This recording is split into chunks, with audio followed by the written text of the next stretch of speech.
What do we know about how this is going to work? Right, so Google's proposal, as we reported this morning in the EU, is to basically create a new division just in the EU that serves up their shopping ads to basically compete with every other comparative shopping service, right? So Google pulls from a bunch of e-commerce and retailers, and they post them on the top bar of the search results when you search for a product.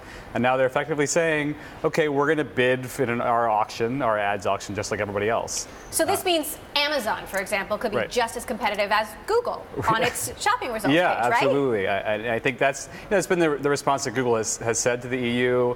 Initially, in this case, it's been years back, is like, listen, Amazon and eBay has much bigger market share in e-commerce than we do. And of course, a big concern that Google has is that Amazon's starting to take a lot more of its search dollars, both searching and then paid advertisers on search as well.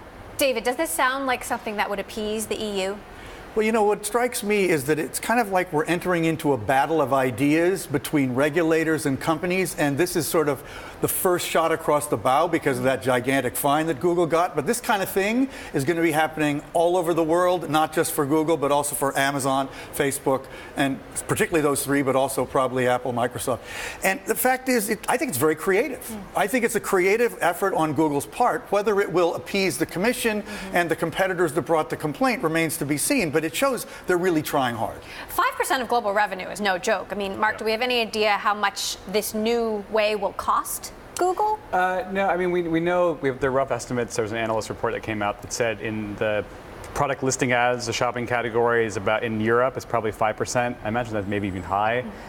So it's not a huge hit, right? If for say, and they wouldn't lose all of that, but say they lose some of that revenue, it's probably not, maybe not even going to show up in their quarter. But it's something that clearly it's been a growing category for them as more retailers are using it, and a lot of retailers are seeing pretty strong returns.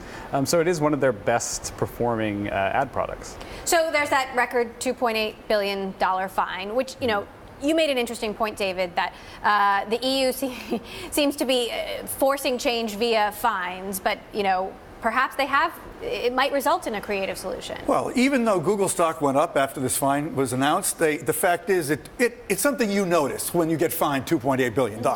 And so clearly they are going to do their best to avoid things like that in the future. I think, though, in reality, none of these companies really quite know what to do any more than the regulators know what to do about them. And that's where it gets so interesting.